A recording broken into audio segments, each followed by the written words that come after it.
우리 오늘 말씀 제목 같이 읽겠습니다. 시작. 로뎀 나무와 부도난 인생. 다시 한번 읽겠습니다. 시작. 로뎀 나무와 부도난 인생. 열왕기하 19장 5절에서 8절 말씀인데요. 먼저 5절 말씀 한 목소리로 함께 읽겠습니다. 시작. 로뎀 나무 아래에 누워 자더니 천사가 그를 어루만지며 그에게 이르되 일어나서 먹으라 하는지라. 아멘. 우리가 지난주 살펴본 것처럼 죽기를 청하였던 이 엘리야가 오늘 본문에 본 것처럼 광야로 하룻길을 더 들어가서 로뎀 나무 아래 누워서 자고 있는 모습을 우리가 보게 됩니다.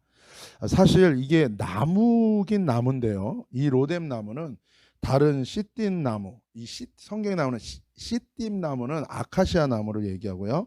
종려나무, 대추, 야자나무, 이런 제대로 된 그늘을 제공하는 나무가 아니에요. 사실은 로뎀 나무는 우리나라 말로는 이게 대싸리 나무예요. 대싸리 나무. 네, 대싸리 나무.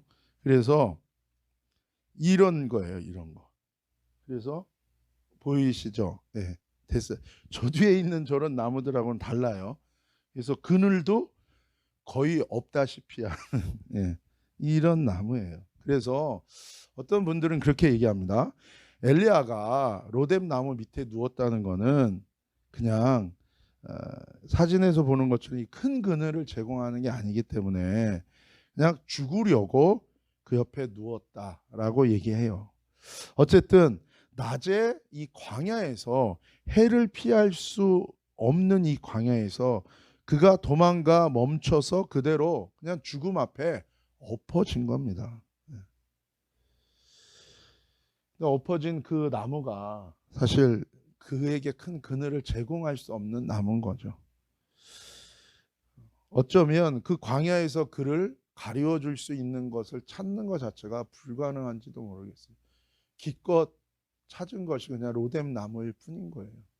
무슨 로뎀 나무가 큰 역할을 하는 것도 아니고 제대로 된 그늘을 제공할 수도 없는 거기 밑에 그냥 엘리야가 엎어져서 죽기를 구하고 있는 겁니다.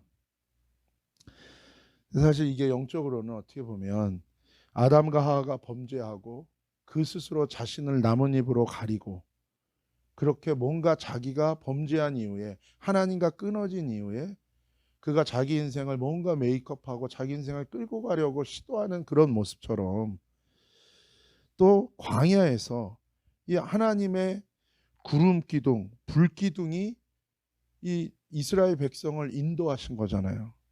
그런데 그 하나님의 불 기둥, 구름 기둥이 낮의 해와 밤의 달, 낮에는 그 찌는 듯한 더위와 폭염, 그리고 밤에는 그 추위, 거기로부터 하나님으로부터 나온 하나님의 구름 기둥, 불 기둥이 아니면 사실 이 광야에서 낮의 해와 밤의 달을 상쾌하는 이 모든 추위와 이 폭염으로부터 스스로 살아간다는 것이 사실은 불가능한 것이죠. 그런 것처럼 우리 자신이 우리 인생에서 내가 뭔가 내 힘으로 시도하려고 하는 자기 의와 자기 성취의 허망함 속에서 결국 인생이 넘어지는 것과 똑같아요. 근데 사실은 더 큰 저주는 뭐냐면요. 그게 구하면 구할수록 목마른 것이고 구하면 구할수록 그냥 끝없는 목마름과 끝없는 배고픔인데 그 끝없는 목마름과 끝없는 배고픔을 멈추지 못하고 계속 그렇게 살다가 돌이킬 기회도 얻지 못하고 죽는다면 그거는 더 큰 저주인지도 모르겠어요. 그런데 많은 믿음의 사람들 같은 경우에도 주님의 부르심이 있죠. 이 세상에 사실 모든 사람들을 향한 하나님의 부르심이 있죠. 왜냐하면 생수의 근원 되시는 하나님께 나오라는 거예요. 그런데 터진 웅덩이와 같은 인생을 계속해서 그냥 계속 그러고 살아가는 거예요. 하나님이 계속 은혜 주시면 계속 줄줄줄줄 세면서 그냥 세상과 하나님 사이에서 끊지 못하고 온전히 돌이키지 못하고 계속 끝까지 가는 거예요. 그런데 주님께서 우리에게 기회를 주시는 거예요. 더 이상은 내 힘으로 갈 수 없는 그 광야의 길에서 하나님께 돌이킬 수 있는 은혜를 주님이 주시는 것입니다. 어쩌면 이 엘리야의 모습이 우리의 모습과 별반 다르지 않은 것입니다.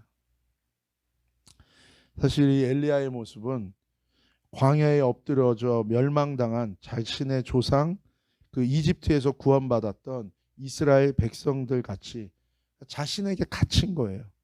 자신 속에 있는 이 악, 자신의 이 자아에 갇혀버린 거예요. 그러니까 하나님의 언약과 약속이 있어도, 하나님의 놀라운 기적을 매일 체험하고 기도의 응답을 매일 받고 살아도 사실은 뭐예요? 주님과 연합하지 못하고 광야에서 계속 방황하는 거예요. 그것이 바로 약속을 땅에 나아갈 믿음도 부족하고 믿음의 파산한 모습과 동일한 것입니다. 고린도전서 10장 5절 말씀 우리 한 목소리로 읽겠습니다. 시작.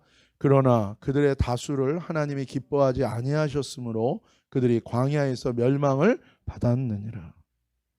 이스라엘 백성이 그랬어요.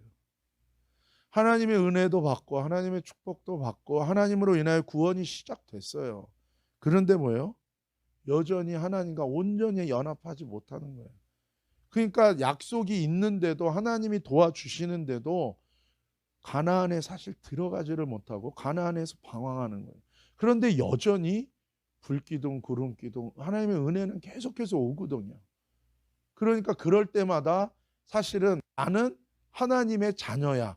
맞아요. 하나님의 자녀로 부르셨어요. 그런데 뭐예요? 여전히 하나님과 세상 사이에서, 하나님과 자아 사이에서, 자기 안에 있는 그 악과 악에서 완전히 회개하여 구원의 은혜를 받지 못하고 계속해서 거기서 스트러글 하면서 씨름하면서 그냥 계속 방황하고 있는 상태인 거예요. 결국 엘리야는 지치고 그 광야에서 쓰러진 거예요. 그리고 죽음을 기다릴 수밖에 없는 그런 상황인 것입니다. 근데 놀라운 것은 여기서 우리가 이 엘리야에게 임하는 하나님의 놀라운 자비와 사랑을 우리는 보게 돼요. 그것이 5절 하반절에 있는 말씀이죠. 한 번 더 읽겠습니다. 시작. 로뎀 나무 아래에 누워 자더니 천사가 그를 어루만지며 그에게 이르되 일어나서 먹으라 하는지라. 여기 보면 하나님의 천사가 보냈어요. 하나님 보내셔서 여호와가 천사를 보내셔서 이 천사가 그를 어루만졌다고 얘기해요. 이 어루만졌다라는 이 히브리어 단어가 히브리어로는 나가라는 단어예요. 여기서 나가 이게 아니라 나가라는 단어예요. 이게 어루만졌다라는 단어예요. 이것은 어떤 의미냐면 터치하다라는 의미로도 쓰이고 임하다, 이게 다다르다, 왔다, 도착하다라는 의미로도 쓰이고 닿다, 닿았다라는 의미로도 쓰고 친다라는 의미도 있어요. 즉 하나님의 손길이 터치한다는 뜻이에요. 하나님의 손길이 임한다는 뜻이에요. 하나님의 손길이 닿는다는 뜻이고 하나님의 손이 친다라는 의미도 되는 거예요. 여러분, 하나님의 손은 두 가지로 나타나요. 그래서 이 단어도 그 두 가지 의미로 다 쓰입니다. 첫 번째는 뭐예요? 이 나가라는 이 단어가 하나님의 구원, 하나님의 우리를 향한 하나님의 구원, 또 치유, 회복의 손길로 나타날 때 이 단어가 또 쓰이고, 또 다른 하나님의 손길은 어떤 손길입니까? 징계하시고 심판의 손길로도 이 하나님의 터치, 하나님의 이 손길이 나타나는 거예요. 그래서 여러분, 우리 인생 가운데, 이 세상 가운데 하나님이 개입하시면 반드시 어떤 일이 일어납니까? 구원이 임하는 거예요. 우리 인생에 하나님이 개입하시면 구원이 일어납니다. 이 세상에 하나님이 개입하시면 구원의 역사, 생명의 역사가 일어나요. 근데 또 한편으로는 우리 인생에 하나님이 개입하시면 어떻게 돼요? 징계와 심판의 역사가 일어나요. 이 세상에 하나님이 개입하시면 어떻게 됩니까? 재앙과 징계와 심판의 역사가 일어나는 거예요.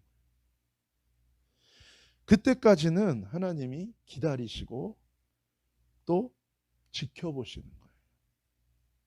그러니까 사실 하나님이 개입하신 하나님의 손길이 드러나기 전까지의 시간이 뭡니까? 회개할 기회의 시간이고 여호와께 돌이킬 기회와 타이밍이라는 거예요. 고린도후서 6장 1절과 2절 말씀 함께 읽겠습니다. 시작. 우리가 하나님과 함께 일하는 자로서 너희를 권하노니 하나님의 은혜를 헛되이 받지 말라. 이르시되 내가 은혜 베풀 때에 너에게 듣고 구원의 날에 너를 도왔다 하셨으니 보라 지금은 은혜 받을 만한 때요 보라 지금은 구원의 날이로다. 아멘.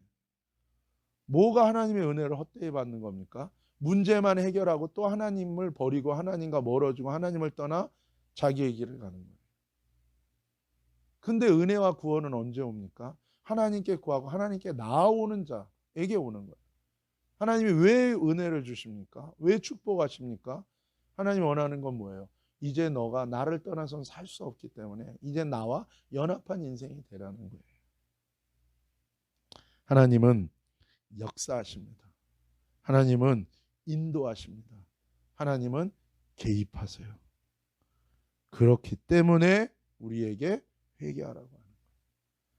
그렇기 때문에 순종하라고 하는 거예요. 그렇기 때문에 돌이키라고 얘기하시는 거예요. 여러분, 죄가 쌓이면 재앙이 오고 심판이 옵니다. 회개하며 순종하며 전심으로 주님께 나아오기 위하여 회개에 힘쓰는 자에게는 또한 반드시 하나님이 지난 주일날 우리가 들은 말씀처럼 그 얼굴빛을 돌이키셔서 하나님의 임재가 오고 하나님의 은혜가 임해서 구원과 축복이 임하는 거예요. 사랑하는 여러분, 저와 여러분 가운데 하나님의 회개하여 돌이켜 주님과 연합하면서 하나님의 은혜로 놀라운 구원의 치유와 회복의 손길이 임하길 예수님의 이름으로 축복합니다. 그런데 사실 또 하나의 제3의 손길이 있어요. 제3의 손길이 있는 거예요. 죄가 쌓이면 하나님의 손길이 임해서 징계하고 재앙을 주고 심판이 와요. 돌이켜 회개하고 주님을 구하고 주님의 말씀에 순종하려고 돌이키는 자에게는 하나님 은혜 주시고 구원이 와요. 근데 제3의 상황, 제3의 손길이 있어요. 그건 뭡니까? 자격 없는 죄인이에요. 하나님을 찾을 마음도 없는 불경건한 자예요. 하나님을 대적하는 하나님께 원수된 자이에요. 여전히. 그런데 그에게 하나님의 손길이 임해서 은혜를 베푸시는 그 제3의 손길이 있는 거예요. 이 손길은 무엇입니까? 자격이 안 되는데 주세요. 왜요? 그 하나님의 손길을 통해서 그 은혜의 손길을 통해서 회개하고 돌이키라고 주시는 거예요. 사실 우리를 하나님이 불쌍히 여기시고 기회를 주시는 하나님의 은혜인 것입니다. 근데 사실 이것은 이 하나님의 이 제3의 손길은 잘못하면 내 불의와 패역을 더욱더 확증하는 계기와 열매가 될 수도 있는 거예요. 또 반대로 하나님의 놀라운 자비와 긍휼과 사랑을 확증하는 계기와 열매가 될 수도 있는 것입니다. 근데 지금 이 교회에는 교회된 저와 여러분에게는 많은 교인들의 인생 가운데는 사실 이 제3의 손길 가운데 있는 경우가 상당히 많다는 것입니다. 사실 오늘 본문의 엘리야에게도 임한 손길이 무엇입니까? 제3의 여호와 하나님의 자비와 손길이 임하는 거예요. 사실 엘리야가 넘어졌어요. 엘리야가 실패했어요. 스스로 무너졌어요. 근데 하나님께서 그에게 다가오세요. 그리고 그에게 은혜를 주신 그를 먹이시고 마시우시고 새 힘을 주십니다. 그것이 6절 말씀이에요. 우리 함께 읽겠습니다. 시작. 본즉 머리맡에 숯불에 구운 떡과 한 병 물이 있더라. 이에 먹고 마시고 다시 누웠더니. 구운 떡과 물 한 병이 있는 거예요. 너 왜 이렇게 해서 지금까지 내가 너한테 준 게 얼마냐? 뭐 하는 거야 지금? 정신 차려! 라고 또 하실 때가 있습니다. 불꽃 같은 눈동자와 진짜 이 천둥을 울리는 그걸로, 전에도 한번 나눴지만 제가 고3 때 어떤 문제 때문에 제가 너무 낙심을 해서 진짜 코가 이렇게 빠졌어요. 주님이 사랑하는 아들아 딱 그러시는데 때는 이때다. 그래서 제가 막 울고 막 날 알아주세요. 위로. 난 위로가 필요해. 그때 주님이 조용하게 딱 한마디 하셨어요. 내가 십자가에 못 박힐 때도 네가 이렇게 울었냐? 그런데 순간 여기 머리끝에서 발끝까지 모든 땅구멍이 딱 막히는 것 같고 이게 막 징징거리는 이게 쑥 들어가는 거예요. 그리고 하나님이 야단치실 때도 있죠. 회개하라. 정신 차려라. 근데 또 때로는 일어날 힘조차 없고 분명히 자기 스스로 무너졌는데 근데 주님이 뭐예요? 먼저 오셔서 제3의 손길로 터치하실 때가 있어요. 그리고 주님이 그냥 얘기하는 거예요. 너를 위해서 너가 새 힘을 다시금 일어날 떡과 마실 생수를 주님이 준비하시고 공급하실 때가 있어요. 왜냐하면 그거 먹고 다시 하나님의 길을 걸으라고 하시는 거예요. 그가 그걸 먹고 다시 쓰러져서 또 누워서 자게 돼요. 7절입니다. 함께 읽겠습니다. 시작. 여호와의 천사가 또다시 와서 어루만지며 이르되 일어나 먹으라. 내가 갈 길을 다 가지 못할까 하노라 하는지라. 사실 이 사건은 앞에서 엘리야가 경험했던 까마귀를 보낸 사건과 비교가 되는 사건이에요. 그때도 역시 고립된 곳에서 그에게 까마귀를 보내서 먹을 것을 주시고 그 가뭄에 흐르는 시내의 물을 마시게 하셨죠.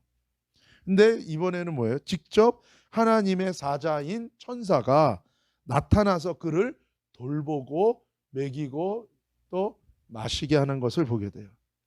그러니까 까마귀 사건을 통해서 하나님께서 그 그리시네가, 그 단절이라는 의미를 가진 그리시네가에서 하나님이 엘리야를 상식을 뛰어넘어 역사하시는 하나님을 체험하게 하고 하나님의 약속을 경험하게 하는 사건이었다면, 이 광야의 로뎀나무 아래서 일어난 이 사건은 명백한 하나님의 직접적인 손길과 역사를 보여주시고 체험케 하시고 다시금 그에게 새 힘을 주셔서 하나님께 나오도록 역사하는 사건이에요.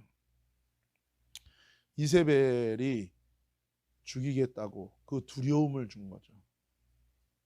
사실 여러분, 우리가 이 소리가 하나님께로부터 오는 소리인지 아니면 이게 마귀 사단에게 오는 소리인지 우리가 구분할 필요가 있어요. 우리가 교만해지면 그거 잘 구분 못합니다. 또 때로는 우리가 뭐 특별한 상황이 아닌데 그 소리에 내가 눌리고 속고 무너질 때도 있어요. 그때 뭐야? 하나님이 안 보이죠. 하나님의 손길이 안 보여. 하나님의 얼굴을 안 보는 거예요. 안 보여. 하나님의 얼굴을 초점, 우리의 이 포커스가 하나님의 얼굴, 하나님을 향하지 않으면 여러 가지 이유 때문에 그것은 곧 하나님의 말씀을 내게서 놓치는 것과 똑같거든요. 그럴 때 우리가 하나님의 손길이 안 보여요. 순식간에 무너지는 거죠. 아무리 이세벨이 너를 위협하고 너가 홀로 둘러싸인 것 같지만 여전히 뭐예요? 너의 생명을 보호하고 인도하는 것은 나다. 내가 여전히 이 세상을 통치하고 다스린다. 하나님이 그것을 이 로뎀나무에서 그에게 은혜 가운데 그를 위로하면서 하나님이 체험케 하시고 보여주시고 또 실제 힘을 주셔서 다시금 주님의 길, 주님께 돌이키는 그 길을 갈 수 있도록 인도하시는 거예요. 그러면서 말씀하시는 것은 무엇입니까? 너가 갈 길을 다 가지 못할까 하노라 라고 얘기하는 거예요. 사랑하는 여러분, 엘리야가 가야 할 길이 있는 거예요. 여기 이 광야에서 너가 죽기를 구하지만, 왜냐하면 다 끝났다고 생각하니까. 살아서 뭐하냐? 왜 그 말이 나오겠어요? 이미 끝난 상황이니까요. 그러나 엘리야는 여기 광야에서 죽을 인생이 아니라는 거예요. 그것이 너를 부르시고 너를 어미의 태에서부터 조성하시고 너를 이제까지 인도하신 하나님의 뜻이 아니라는 거예요. 꼭 죽을 것 같은데 하나님은 아직 여기서 너가 죽을 인생은 아니다라는 거예요. 내 속에 있는 악도 감당이 안 돼요. 내 자아도. 내 주변과 밖에 악도 넘쳐서 내가 감당이 안 되는, 그래서 죽기를 구하는 이 엘리야에게 여호와 하나님이 보낸 사자요 메신저인 천사가 말하는 거예요. 내가 가야 될 길이 있다. 여기서 죽는 것이 하나님 뜻 아니야. 네 인생 여기가 끝이 아니다라는 거예요. 내가 하나님을 놓치고 하나님의 말씀을 놓치고 내가 스스로 불신으로 가득 차서 나는 죽기를 구하는데, 그럼에도 불구하고 하나님은 뭐예요? 붙들고 계시고 역사하고 계시다는 거예요. 8절입니다. 시작. 이에 일어나 먹고 마시고 그 음식물의 힘을 의지하여 40주 42야를 가서 하나님의 산 호렙에 이르니라. 아멘. 어디로 가야 됩니까? 호렙산이에요. 이 호렙에 가야 돼요. 너가 가야 될 곳은 이 호렙이라는 거예요. 이 호렙산은 광야에서 멸망당한 이스라엘 백성이 출발한 곳이었어요.